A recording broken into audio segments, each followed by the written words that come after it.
우리가 장신대에 입학하기 전에는 개인별로 독특한 신앙적인 태도를 가지고 있는 경우가 많습니다. 때로는 그런 독특한 신앙적 태도 때문에 공동체에서 무리를 빚는 경우도 종종 보곤 합니다. 그러나 우리가 장신대에 입학해서 신학도로 훈련을 받게 되면 이제는 전문적인 복음 전파의 사역자가 되는 길에 들어선 겁니다. 따라서 우리가 균형 잡힌 신앙 인격을 기르지 않으면은 사역의 현장에서 많은 어려움을 겪게 될 수도 있습니다. 오늘 본문은 우리에게 신성한 성품을 어떻게 길러야 될지를 잘 말씀해 주고 있다고 생각합니다. 먼저 오늘 본문에 보면 4절에 너희가 더욱 힘써 너희 믿음의 덕을 더하라고 말씀하고 있습니다. 오늘 본문에서 먼저 가장 중요한 덕목으로 믿음을 말씀하고 있습니다. 그런데 이 믿음 앞에 힘을 쓰라는 그런 말씀이 나옵니다. 그 이유는 우리가 믿음으로 구원을 받았지만 우리 안에는 여전히 개인적인 탐욕, 욕심이 있기 때문입니다. 따라서 우리가 구원을 얻은 이후에도 끊임없이 기도를 하고 성령의 능력을 힘입어서 자신의 마음을 정직하게 들여다보고 자신의 마음속에 있는 탐욕을 이기기 위해서 개인마다 가지고 있는 어떠한 특별한 심리적인 어려움이 있다면 되도록 그 어려움을 극복하기 위해서 부단히 노력해야 될 것을 가르친다고 말씀하고 있습니다. 그렇게 우리가 부단히 믿음을 갖추면서 갖춰야 될 다음 성품으로는 이 덕이 나오고 있습니다. 우리가 이 덕과 관련해서 특별히 깊이 생각해야 될 것은 우리가 하는 행동이 세상 사람들의 건전한 상식이나 양심과도 마찰을 빚지 않도록 주의해야 된다는 겁니다. 제가 지금도 기억이 나는 한 사건이 있습니다. 제가 처음에 어떤 교회에 부목사로 부임했을 때 교구에서 열심히 전도를 하시는 권사님이 있었습니다. 그 권사님은 예배도 열심히 참석하시고 전도도 열심히 하셔서 누가 보던 간에 매우 모범적인 그런 신앙생활을 하고 있는 분이셨습니다. 그런데 그분과 신방을 할 때가 되면 다른 분들이 함께 동행하지 않는다는 그런 사실을 제가 깨닫게 되었습니다. 그리고 그 이유를 첫 신방에서 알게 됐습니다. 첫 신방에서 몸이 약한 분을 위해서 기도를 하고 예배를 마치고 나오는데 그분께서 갑자기 다시 들어가시더니 몸이 약한 분에게 기도를 열심히 안 해서 그런 거야, 열심히 기도해야지, 이렇게 말씀하시는 겁니다. 그런데 그 정도의 권면은 할 수 있다고 생각이 되는데 그 다음에 약간 충격적이었습니다. 기도를 열심히 안 하면은 마귀가 자꾸 들어온단 말이야, 그렇게 말씀하셨습니다. 그 순간에 이제 전 상당히 당황을 했습니다. 그리고 이분과 다른 분들이 같이 신방을 다니지 않는 이유에 대해서도 알게 됐습니다. 그런데 더 큰 사건은 며칠 후 교회 앞에 있는 가게에서 발생했습니다. 그날도 제가 신방하기 위해서 그 권사님과 함께 선물을 사고 있는데 권사님이 가게 주인에게 말씀하셨습니다. 아이고, 우리 교회에 나와야 물건 팔아주는데 나 같으면 안 팔아주는데 우리 부목사님 있으니까 어쩔 수 없이 사는 거야, 이렇게 말씀하셨습니다. 그 이야기를 듣고 그 주인 아저씨가 다음번에부터는 우리 가게 오지 마세요라고 얘기했습니다. 제가 그 말을 듣고 너무너무 당황했습니다. 바로 이분에게 부족한 태도는 무엇입니까? 바로 덕이 부족한 것입니다. 그런데 실제로 우리가 공동체 생활을 하면서 많은 경우에 특별히 다른 문제보다도 덕이 부족해서 갈등이 일어나는 경우가 많습니다. 다음으로 우리가 갖춰야 될 덕목으로 지식을 생각할 수 있습니다. 물론 우리가 공부를 열심히 하고 있습니다. 우리가 열심히 공부를 하고 있지만은 특별히 오늘 본문에서 우리가 생각해야 될 것은 공부를 하면서 동시에 갖춰야 될 태도 두 가지가 있다고 보고 있습니다. 하나는 교만하지 않는 것, 또 하나는 열등감에 빠지지 않는 것입니다. 잠언 16장 18절은 교만은 패망의 선봉이요 거만한 마음은 넘어짐의 앞잡이니라 라고 말씀하고 있습니다. 다시 말해서 우리가 열심히 공부하는 것은 좋지만, 그러나 내가 가지고 있는 실력이 다른 사람보다 뛰어난 것을 지나치게 강조해서 다른 사람에게 피해를 주거나 불쾌감을 주지 않도록 조심해야 된다라는 그런 말씀입니다. 또 하나는 우리가 공부를 하면서 열등감에 빠지는 경우도 있습니다. 그러나 우리가 공부하는 목적은 세상과는 다릅니다. 세상에서는 1등을 하고 남을 이기는데 공부의 목적이 있다면, 우리가 하는 공부는 내가 맡은 사역을 감당하기 위해서 하는 공부입니다. 고린도전서 12장 26절에서 27절에 보면, 만일 한 지체가 고통을 받으면 모든 지체가 함께 고통을 받고, 한 지체가 영광을 얻으면 모든 지체가 함께 즐거워하느니라. 너희는 그리스도의 몸이요 지체의 한 부분이라 라고 말씀하고 있습니다. 다시 얘기해서 우리가 하는 공부는 내가 맡은 부분, 내가 맡은 사역, 내가 한 지체로서 내가 맡은 일을 감당하기 위해서 하는 공부이지, 내가 남을 이기기 위해서 하는 공부는 아니라는 것입니다. 우리가 이렇게 지식을 쌓아가는 데 있어서 특별히 중요한 것은 절제된 태도입니다. 우리에게는 시간과 에너지가 한계가 있습니다. 여기 계신 분들 피부도 매우 매끄럽고 그렇지만은 세월이 지나면 이제 저처럼 될 수도 있습니다. 저도 이렇게 되고 싶지는 않았지만 시간이 지나면서 늙는 것은 어쩔 수가 없습니다. 다시 말해서 하나님은 우리에게 시간과 에너지를 주셨지만 그것은 영원한 것이 아니고 빨리 지나갈 수 있다는 겁니다. 따라서 우리가 신학 공부를 하고 사역을 하기 위해서는 선택과 집중이 필요하다는 것입니다. 이 선택과 집중을 위해서 절제된 생활이 필요합니다. 여러 학생분들을 만나면 깨닫게 되는 것이, 학업에 있어서 어려운 가운데 이 머리가 나쁜 것도 아니고 특별히 어떤 문제가 있는 것은 아닌데 실제로 공부에 많은 시간을 들이지 못하는데 원인이 있는 경우를 발견하게 됩니다. 그런데 본인은 막상 조금 의아하게 생각합니다. 저는 남들보다 덜 놀고 덜 쉬고 공부를 하는데 성적이 좋지가 않습니다 라고 이야기를 하는데, 가만히 들여다보면 역시 거기서 좀 더 절제할 부분이 드러나게 됩니다.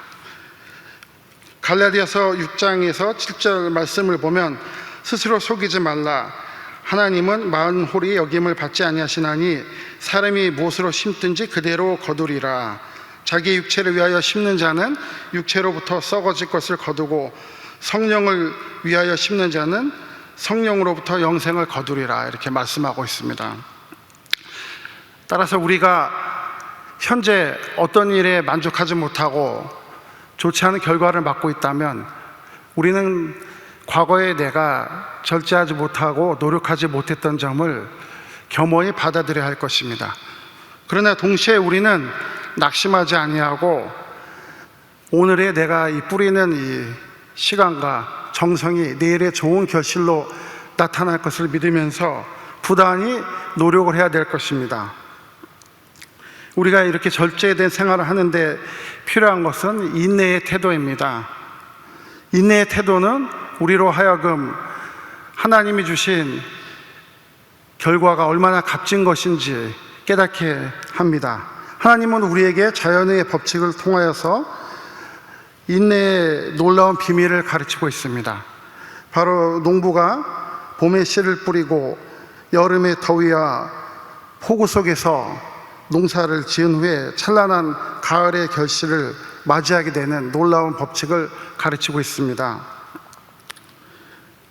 따라서 우리에게 필요한 인내란 것은 바로 이런 씨를 뿌리고 더위를 참고 견디는 농부의 마음과 같은 그런 태도입니다. 야고보서 1장 4절은 인내를 온전히 이루라. 이는 너희로 온전하여 구비하고 조금도 부족함이 없게 하려 함이다. 이렇게 말씀하고 있습니다. 우리가 야고보서 1장을 볼 때 인내를 이루되 온전히 이루어야 된다는 것을 우리가 생각하게 됩니다. 만약 우리가 지금 내가 50%의 노력을 기울이고 있고 50%의 노력을 더 내일 하루 기울인다면 어느 정도의 성적이 나올 것이라고 생각한다면 오늘 내가 50%가 아니고 30%의 노력을 기울이고 있다라고 생각하는 것이 더 나을지도 모릅니다. 우리는 어떠한 결실이 나오기 전까지, 결과가 나오기 전까지 온전히 인내하는 법을 우리는 배워야 될 것입니다. 그런데 많은 분들을 보면 인내에 대한 두려움이 있습니다. 제가 이 일을 시작을 하면, 이 일에 제가 도전하면 제가 생각한 것보다 훨씬 더 많은 시간 동안 고통을 받을지도 모릅니다 라고 걱정하는 분들이 많습니다. 그러나 야고보서 5장 11절은 우리에게 이렇게 말씀하고 있습니다. 보라, 인내하는 자를 우리가 복되다 하나니 너희가 욥의 인내를 들었고 주께서 주신 결말을 보았거니와 주는 가장 자비하시고 긍휼히 여기시는 이신이라, 이렇게 말씀하고 있습니다. 다시 말해서 우리가 어떤 노력을 할 때, 어떤 목표를 성취하려고 고통을 감내할 때 우리가 생각한 것보다 그 고통이 덜 할 수도 있다는 것입니다. 그 이유는 바로 본문의 말씀에서는 야고보서 5장 11절은 하나님이 긍휼하시고 자비로운 분이시기 때문이라고 가르치고 있습니다. 우리는 하나님을 믿기 때문에 과감하게 힘든 일에 도전할 수 있습니다. 그리고 긍휼한 주님을 믿으면서 인내할 수가 있다고 말할 수 있습니다. 이런 우리의 인내의 태도를 통하여서 우리의 경건은 외형적으로 보이는 경건이 아니고 정말 가장 내면이 충실하고 주님과 깊이 동행하며 진리를 간구하는 그런 참된 경건으로 나아갈 것입니다. 우리가 경건의 태도에 대해서 많은 이야기를 하고 있지만 가장 어려운 점은 자연스럽게 그 경건의 태도가 배어나오는 겁니다. 이런 자연스러운 경건의 태도가 배어나오기 위해서 올바른 덕, 지식, 절제, 인내의 과정을 거쳐야 한다는 것을 오늘 본문은 가르쳐주고 있다고 생각하고 있습니다. 다음으로 오늘 본문은 우리에게 형제 우애를 가르치고 있습니다. 이 형제 우애는 꼭 형제에만 해당되는 것이 아니고 나와 가까운 가족, 가까운 친구들에게 더욱더 관심을 갖고 사랑을 가져야 함을 가르치고 있습니다. 상담을 하다 보면 가족 가운데 신앙을 갖지 않아서 힘들어하는 학우들을 만나게 됩니다. 내가 신학교에 왔는데 내가 사역자가 되겠다고 공부를 하기로 결심을 하였는데 가족 중에 아직도 믿음의 결단을 하지 못한 분이 있어서 매우 힘들다라는 이야기를 듣는 경우가 있습니다. 그런 말 하는 것은 매우 당연하다고 생각합니다. 그리고 저도 그런 분들의 마음을 잘 이해하고 있습니다. 그리고 그런 분들을 상담할 때 많은 이야기를 들어주지만 저는 마지막에 조심스럽게 이야기하는 것이 있습니다. 그것은 바로 하나님께서 원하지는 않지만 이런 분을 나의 가족으로 만들어주신 이유가 있다고 생각하면 좋겠습니다라는 것입니다. 다시 얘기하면 우리 가족 가운데 믿지 않는 가족이 있고 또는 나에게 힘들게 하는 가족이 있을 수 있지만 그 가운데 하나님이 나를 더욱더 연단시키고 귀한 신앙의 인격을 갖추도록 만들려는 것이다 라고 생각을 하기를 권면한다는 겁니다.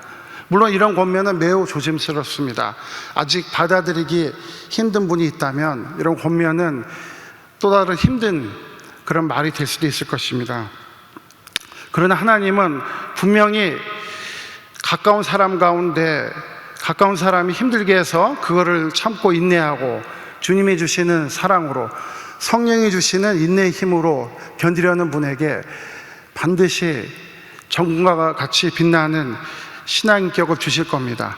그러한 어려움을 겪었기 때문에 사역의 현장에서 동일한 어려움을 겪는 성도들을 좀 더 공감할 수 있고 위로할 수 있는 사역자가 될 것으로 믿습니다. 오늘 본문에서는 이러한 과정을 거친 후에 사랑에 이를 것을 말하고 있습니다. 우리가 앞에서 얘기한 이런 과정을 거치고 난 후에 도달하는 사랑은 자기 중심의 위주의 그런 사랑에서 벗어나서 독생자 예수 그리스도를 우리에게 보내주신 하나님의 온전하신 아가페 사랑에 좀 더 가까운 사랑으로 다가갈 수 있을 것입니다.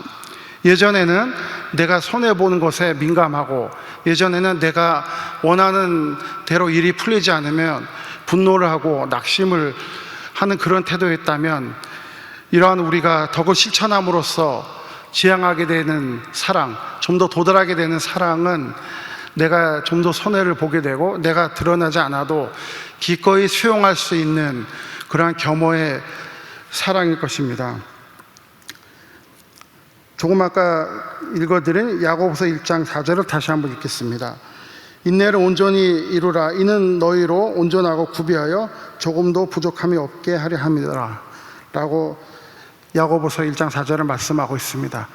이런 사랑을 우리가 갖기 위해서 부단히 노력할 것을 권합니다. 이런 사랑을 추구하면서 우리가 거룩한 신성, 예수 그리스도의 인격을 담는 그런 인격으로 우리가 변화가 될 것입니다. 그리고 이런 인격을 우리가 갖춤으로써 어느 사역지에 가든지 어떠한 상황에 처하든지 우리는 넉넉히 감당하고 이겨낼 수 있는 사역자가 될 것으로 생각합니다. 본문 10절에 보면, 그러므로 형제들아 더욱 힘써 너의 부르심과 택하심은 굳게 하라. 너희가 이것을 행한즉 언제든지 실족하지 아니하리라. 이렇게 가르치고 있습니다. 바로 우리가 오늘 본문에서 얘기한 이러한 신앙인격을 함양하는 과정을 부단히 겪고 나아갈 때, 우리가 감당할 때 우리가 실족하지 않냐고 더욱더 성장할 수 있음을 본문이 가르치고 있습니다. 오늘날 우리가 감당해야 되는 사역의 현장은 매우 힘들고 어렵습니다. 내가 어느 하나만 잘한다고 해서 사역이 원만히 되기도 어려운 상황입니다. 그리고 사역자에게 무엇보다 필요한 것은 온전한 신앙의 인격이라고 생각합니다. 오늘 본문의 말씀을, 그 뜻을 잘 우리가 새기면서 건강한 신앙의 인격, 거룩한 신앙의 인격을 함양하는 그런 신학도가 되기를 주님의 이름으로 축원합니다. 아멘. 기도하겠습니다. 하나님 아버지, 감사합니다. 우리가 주님의 부르심을 받고 사역을 감당하고자 신앙 공동체로 또한 장신대로 모였습니다. 그러나 우리에게는 개인적인 여러 가지 아픔도 있고 특정한 방식으로 신앙생활 하려는 옛 습관도 있습니다. 우리가 장신대에서 학업을 하면서 훌륭하신 또한 교수님들의 배움을 통하여서 온전한 신앙인격을 갖춰나갈 수 있도록 은총을 내려주시옵소서. 오늘 본문의 말씀처럼 온전한 신앙인격을 갖추어서 어느 곳에 가든지 어떤 사역을 감당하든지 넉넉히 이기는 신학도가 될 수 있도록 은총을 내려주시옵소서. 예수 그리스도의 이름으로 기도드립니다. 아멘.